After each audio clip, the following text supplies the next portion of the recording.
बीजक की रामायणी नंबर 68 है। स्वरूप स्थिति का सुख तेहि वियोग ते भयउ अनाथा परेव कुंज बन पावे न पंथा। साहेब कहते हैं तेहि वियोग ते भयउ अनाथा। कौन से वियोग थे? स्वरूप जनित सुख से अपने को परे मानने वाला व्यक्ति।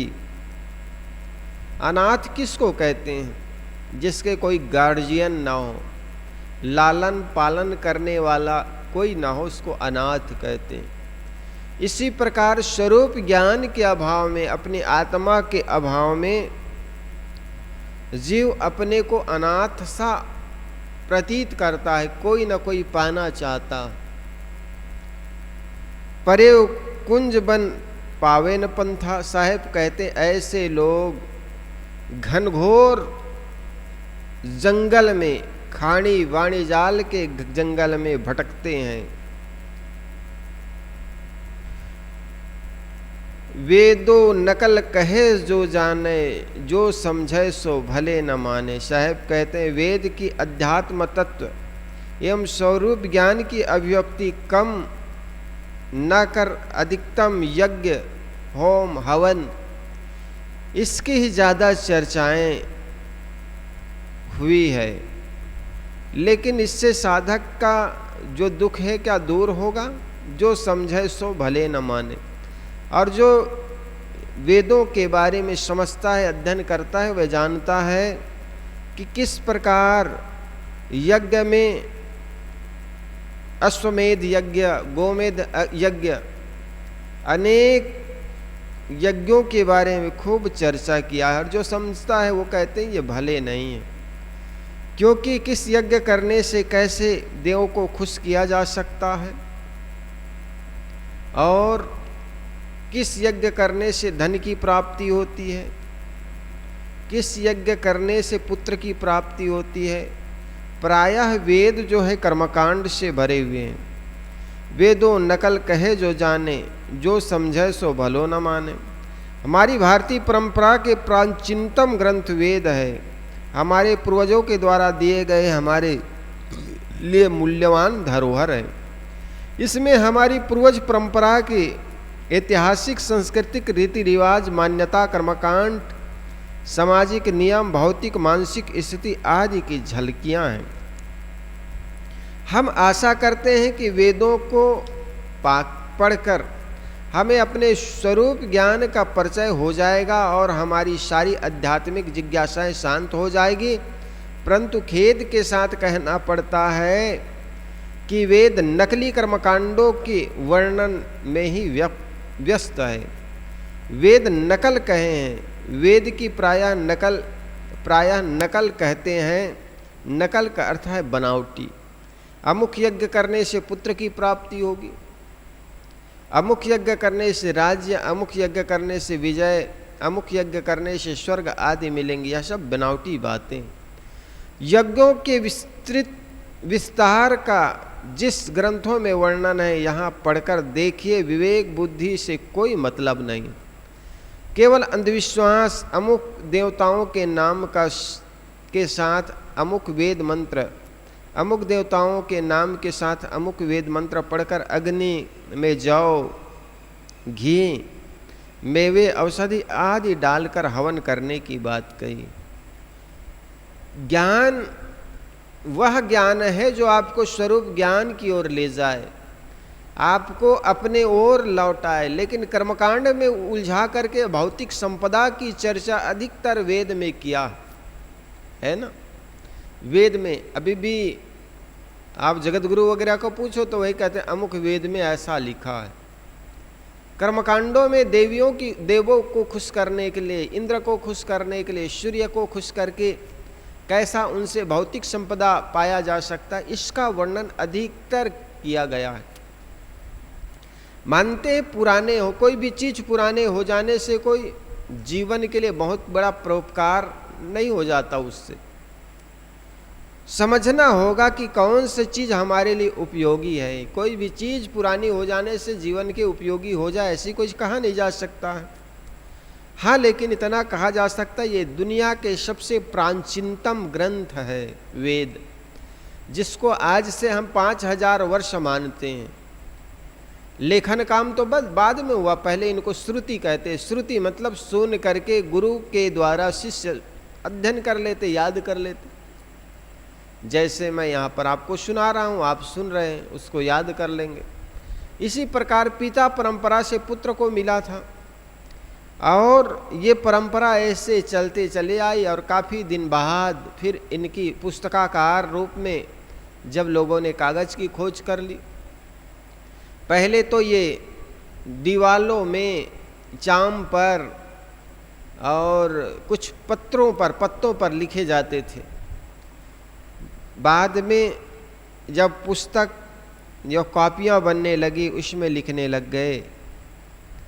इस प्रकार साहब कहते हैं जो वेदों की जो बातें हैं कर्मकांड से भरे हुए हैं और भौतिक संपदा की ओर ही लोगों को ले जाते हैं। अध्यात्म की ओर निज स्वरूप की जानकारी की बातें बहुत कम लिखी गई है। इसलिए साहब कहते वेदों कहे नकल, जो वेद की जो बातें हैं वेद नकल कहे जो जाने, जो समझे सो भल माने। जो अध्यात्म की बातों को समझता है, स्वरूप ज्ञान में परम शांति, सब ओर से मन को लौटा करके अपने स्वरूप चेतन में स्थिर होना ही आध्यात्मिक पूर्णता है। इस बात को जो समझता है वो आदमी जानता है वेदों में किस प्रकार के कर्मकांड करके भौतिक संपदा पाने की बात कही हुई है और किस प्रकार के किस देवता को लेकर के नाम लेकर के जौ, घी, मेवा, औषधि इत्यादि डालने की बात कही गई है। प्राकृतिक शक्तियों को देवी देवता मानकर उन्हीं की प्रार्थना में लिखे गए मंत्रों से वेद भरे। बीज बीज में कहीं सत्य उपदेश के हीरे मोती जैसे मंत्र टके हैं, मतलब थोड़े हैं। अध्यात्म के मंत्र तो खोजने पर कहीं मिलते हैं, जिसका भाष्यकारों द्वारा प्रायः कर्मकांड परक अर्थ किए जाने के कारण जिज्ञासु की रही सही आशा भी धूमिल हो जाती है।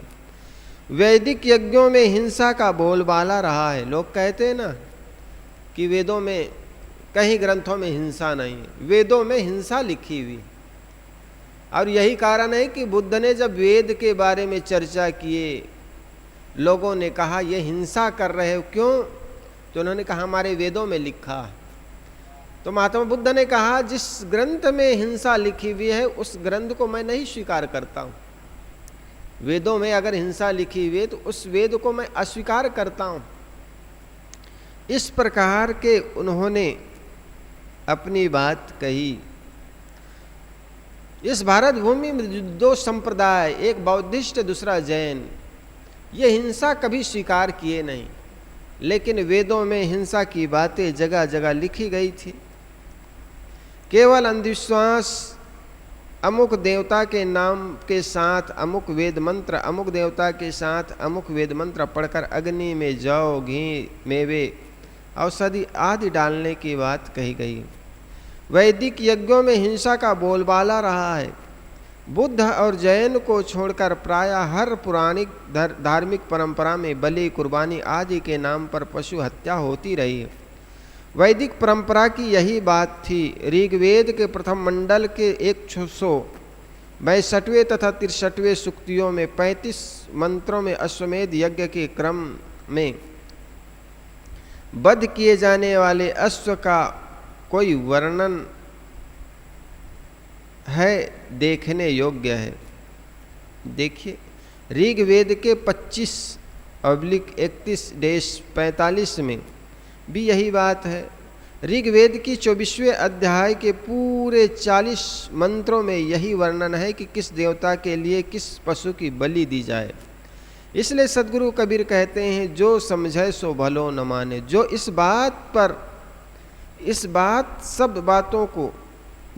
सब बातों को समझता है वह उन्हें अच्छा नहीं मानता है ना। सांख्यवादी ईश्वर कृष्ण ने लिखा है, जैसे सांसारिक भोग जीव के दुख दूर नहीं कर सकते, वैसे वैदिक कर्मकांड भी अशुद्ध, क्षय एवं सातिशय दोषों से लिप्त होने से कल्याणकारी नहीं हो सकते हैं। इस प्रकार के सांख्यकारी ईश्वरकारी का लिखा है कि जिस प्रकार भौतिक संपदा से व्यक्ति के दुख दूर नहीं हो सकते हैं, उसी प्रकार वैदिक कर्मकांड के यज्ञ होम हवन से भी व्यक्ति के दुख दूर नहीं हो सकते हैं। ईश्वर कारिका लिखते हैं, ईश्वर कृष्ण ने, सांख्यवादी ईश्वर कृष्ण ने लिखा है, जैसे संसारिक भोग जीवों के लिए दुख दूर नहीं कर सकते, वैसे वैदिक कर्मकांड भी अशुद्ध, क्षय, सातिशयता दोषों से लिप्त होने से कल्याणकारी नहीं हो सकते। इसके लिए जो जड़ चेतन का विवेक ही ठीक रास्ता है। जड़ चेतन का विवेक किए बिना व्यक्ति को अध्यात्म ज्ञान में प्रवृत्त नहीं हो सकता है, जो कि अधिकतर वेदों में जो मंत्र लिखा हुआ है उसके बील छान ना करें तो आदमी और उलझ जाए। देखो वेदों में तो ऐसा लिखा है ना। इसलिए जड़ चेतन का ज्ञान होना बहुत जरूरी है। इसलिए गोस्वामी तुलसीदास जी को ये सब देख करके कहना पड़ा, श्रुति पुराण बहु कहे उपाई, छूटत नाहि अधिक अधिक उलझाई। श्रुति पुराण तो अध्यात्म के में प्रवेश करने की बहुत सी बातें कही गई है, लेकिन उससे छूटते नहीं, अधिक अधिक और उलझा देते हैं। क्योंकि वहाँ पर किस प्रकार के कौन देवता के सामने कौन से वेद मंत्र पढ़ के किस आग में जौ, गेहूँ, मेवा आदि डालने की बात कही गई है। इससे भी भौतिक संपदा की दुरुपयोग ही है। और कौन से देवता के सामने किसका बलि चढ़ाया जाए, इसका वर्णन बृहद रूप में किया गया है। इसलिए साहब कहते हैं, जो समझे सो भले न माने। जो व्यक्ति अध्यात्म गहराई में घुसा हुआ है या समझता है, वो जानता है ये भले नहीं है, ये समाज के उत्थान के लिए नहीं है, कल्याण के लिए नहीं है। इसलिए ऐसे बातों पर विशेष बिल छान करने की जरूरत है, जड़ चेतन के ज्ञान होने की जरूरत है। तो ईश्वर कृष्ण सांख्यवादी है, सांख्य कपिल के ग्रंथ है। 6 दर्शन में एक दर्शन कपिल के सांख्य दर्शन है, और सांख्य दर्शन के टीका शायद ईश्वर कृष्ण ने जो लिखा है वो लिखते हैं, कर्मकांड जैसे संसारिक भौतिक जीवों भोग, संसारी भोग जीव के दुख दूर नहीं कर सकते, वैसे ही वैदिक कर्मकांड भी अशुद्ध, क्षय, सतिशयता दोषों से लिप्त होने से वह कल्याणकारी नहीं हो सकते। इसके लिए हम जड़ चेतन का विवेक करना बहुत जरूरी है।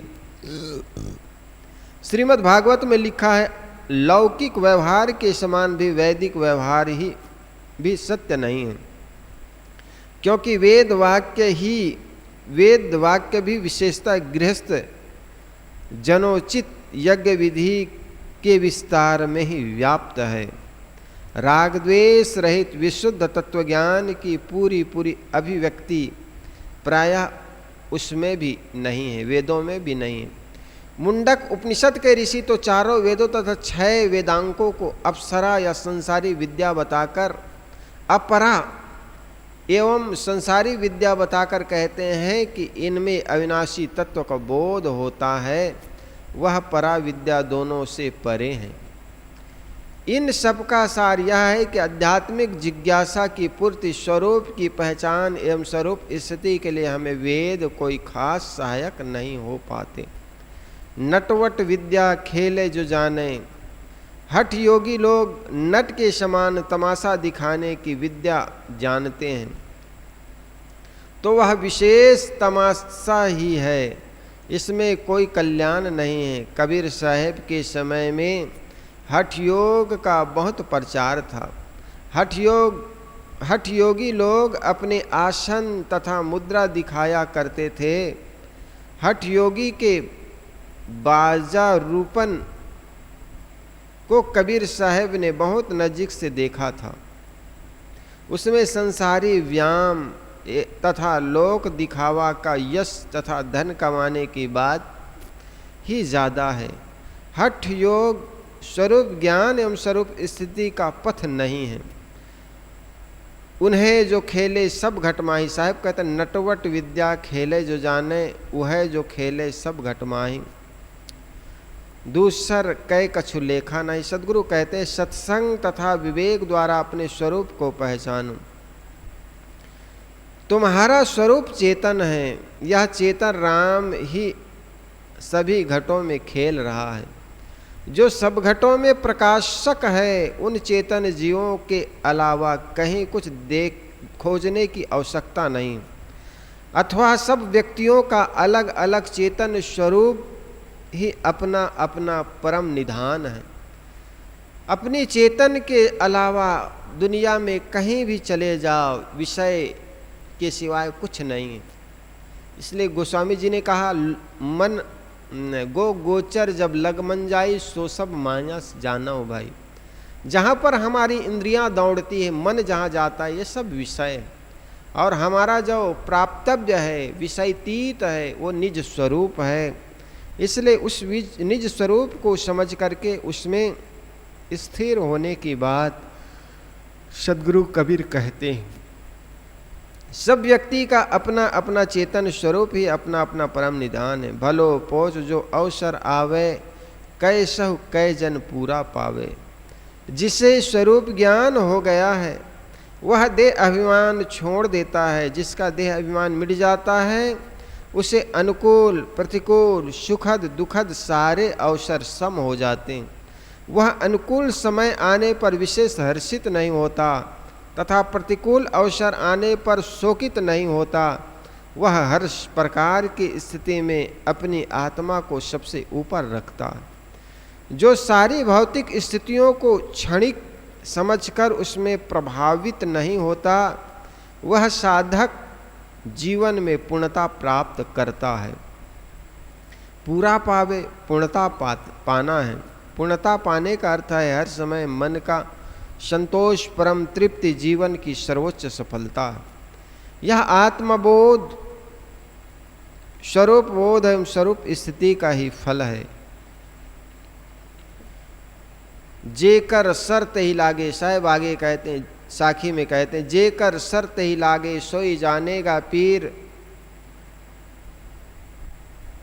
लागे ते भागे नहीं सुख सिंध निहार कबीर। साहब कहते हैं जो जेकर शर्त ही लागे सोई जानेगा पीर। पीर मने यहाँ उलटवासी शब्द है, पीर मने वैसे पीड़ा होता, लेकिन साहब कहते हैं जेकर सर, पीड़ा का दूसरे लगने वाले को होती है। पीड़ा तो उसको होता है जिसको लगती है। जो जानेगा सोई जानेगा पीर। साहब कहते जेकर सर, जिनके सिर में पीड़ा होती वही उनके पीड़ा को जानता है। जिनके सिर में चोट लगती वही उसके पीड़ा को जानती। यहाँ पर पीड़ा का अर्थ है सुख होना चाहिए। यहाँ पर शाब्दिक अर्थ न लेकर के उलटवासी लिया है साहब ने, जेकर सर तही लागे। जो अध्यात्म मार्ग में चलेगा वही आदमी स्वरूप ज्ञान के, स्वरूप स्थिति के सुख को जान पाएगा। ऐसा इनका अर्थ यहाँ पर होना चाहिए। जब कोई बाहरी बाण लगता है तब उसका छोड़ा हुआ बाण दूसरे को लगता है और उसकी पीड़ा भी दूसरे लगने वाले को होता है। परंतु यह आध्यात्मिक क्षेत्र में उलटवासी की स्थिति है। इसमें तो जिसके छोड़े हुए बाण रहते हैं उसी को लगता है और वही उसकी पीड़ा भी जानता है। यहाँ साधक बाण चलाने वाले उनकी विवेक वृत्ति बाण है और वह बाण लगता भी उसी साधक के अपने हृदय में ही है। संसार में जब किसी व्यक्ति को बाण लगता है तब वह उनके शरीर और प्राण को अलग कर देता है, और यहाँ साधक के हृदय में बाण लगने पर वह जड़ चेतन की मोह ग्रंथि को तोड़ देता है और जीव देह से भिन्न अपनी असंगता का बोध करने लगता है। इन जड़ चेतन के पृथक्करण जनित सुख को दूसरा कौन जान सकता है? यह भी वही साधक ही जानता है। इस दिव्य सुख को उलटवासी में पीड़ा शब्द से कहा गया है। विवेकवान का जब इस स्वरूप स्थिति जनित सुख से कभी प्रमाद वश एक क्षण के लिए भी बिछुड़कर हो जाता है, तब उसे मणि फणि वियोग ईव बेचैनी होती है। पीड़ा का सकारात्मक अर्थ इस अभिप्राय में घट सकता है, जैसे यहाँ सोई जानेगा पीर में पीर एवं पीड़ा उलटवासी की है। इसका अर्थ स्वरूप स्थिति सुख है। इसका स्पष्टीकरण अगली पंक्ति में ही हो जाती है। लागे ते भागे नई सुख सिंध निहार कबीर। यहाँ विवेक का सुखदायी बाण जब साधक के हृदय में लग जाता है, तब साधक इस स्थिति को छोड़कर अलग नहीं जाता। वह सदैव सुख सागर स्वरूप स्थिति को ही देखता है। यहाँ देखने का अभिप्राय है कि उनकी दृष्टि में केवल स्वरूप स्थिति सुख का महत्व रहता है। वह सदैव स्वरूप स्थिति के आनंद सागर में गोता लगाता है। सद्गुरु श्री राम रहस्य साहेब जी ने कहा है, उसी आनंद लहरी के समुद्र अगाध तथा बसे आनंद अटारी। कहने का मतलब अध्यात्म मार्ग में जो प्रवेश करता है वह स्वरूप ज्ञान के सुख को पाता है। जिस व्यक्ति को पता चल गया कि वास्तव में मेरा स्वरूप स्थिति कहीं बाहर नहीं बल्कि मेरे अंदर है, तो वह अपने अंदर की ओर चेतना की ओर लौटना शुरू करता है और अपनी स्थिति में स्थिर होकर के स्वरूप सुख को भोगता है। बोलिए सद्गुरुदेव की जय।